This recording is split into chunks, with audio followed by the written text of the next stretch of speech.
Hello friends, मेरा नाम सुजीत कुमार हुआ और देख रहे हैं आपके अपने YouTube channel tool and travel में। ये मेरे लाइफ का फर्स्ट वीडियो है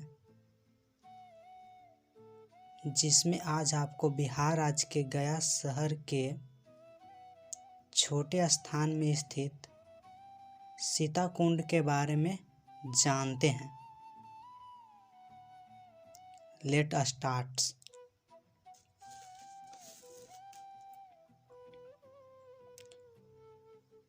सीताकुंड के बात करें तो यह एक अत्यंत प्राचीन धरोहर है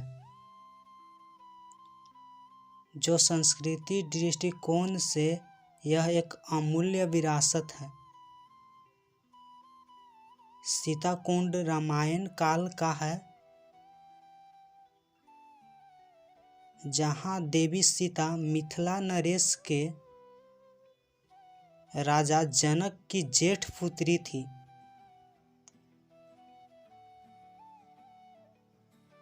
सीता माता ने अपने ससुर दशरथ जी का पिंडदान की थी। तब से लेकर आज तक उत्तर पक्ष में हिंदू धर्म के लोग अपने पूर्वजों की मोक्ष प्राप्ति के लिए पिंडदान करते हैं।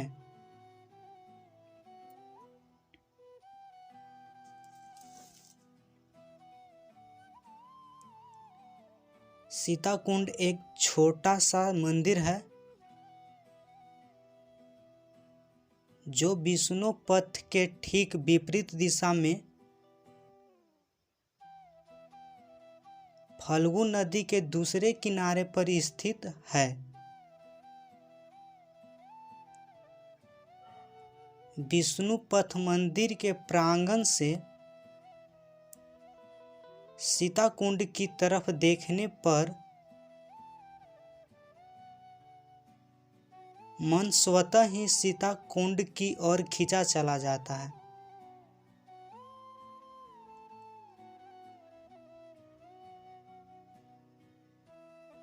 जो एक समृद्ध संस्कृति और पारंपरिक घटनाओं को साक्षी रखता है।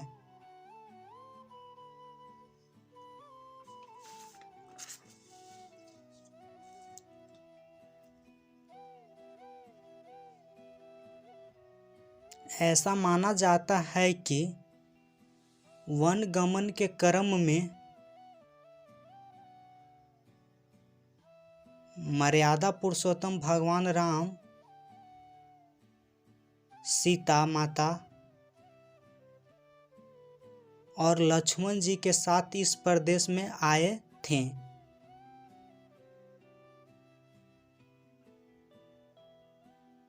तब भगवान राम को दशरथ जी के निधन का समाचार प्राप्त हुआ था।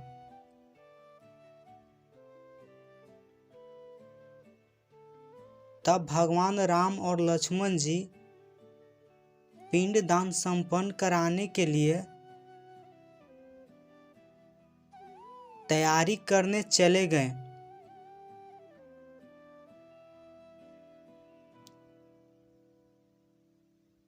इसी बीच पिंडदान की मुहूर्त बीता जा रहा था।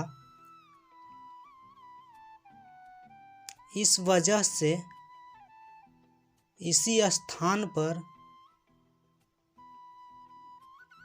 सीता माता ने फल्गु नदी के बालू और दशरथ जी का शव का राख को मिलाकर अपने हाथों में उठाया और वहां पर मौजूद फल्गु नदी, गाय, तुलसी, अक्षय वाट और एक ब्राह्मण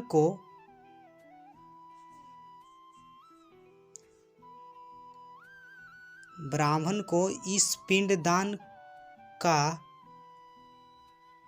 साक्षी मानते हुए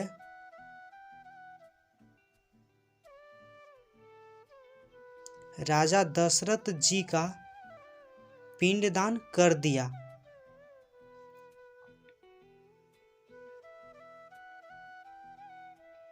पिंडदान करने के बाद जैसे ही श्री राम और लक्ष्मण माता सीता के करीब आए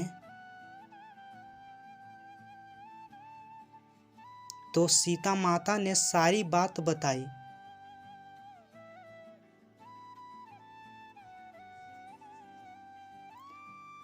लेकिन मर्यादा पुरुषोत्तम राम को सीता की बातों पर यकीन नहीं हुआ।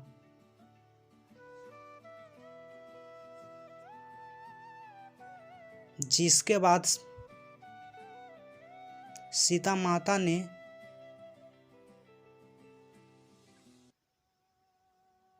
पिंडदान में साक्षी बने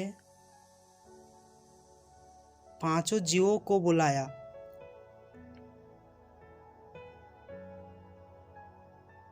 लेकिन राम के गुस्से को देखकर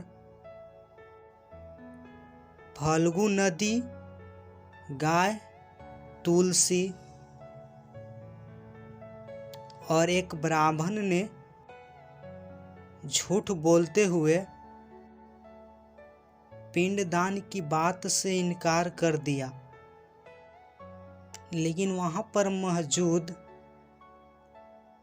अक्षयवाट ने माता सीता के साथ देते हुए सच बताया। जिसके बाद सीता माता ने गुस्से में आकर झूठ बोलने वाले 4 जीवों को श्राप दे दिया और अक्षयवाट को वरदान देते हुए कहा कि तुम हमेशा पूजनीय रहोगे और जो लोग भी पिंडदान के लिए आएंगे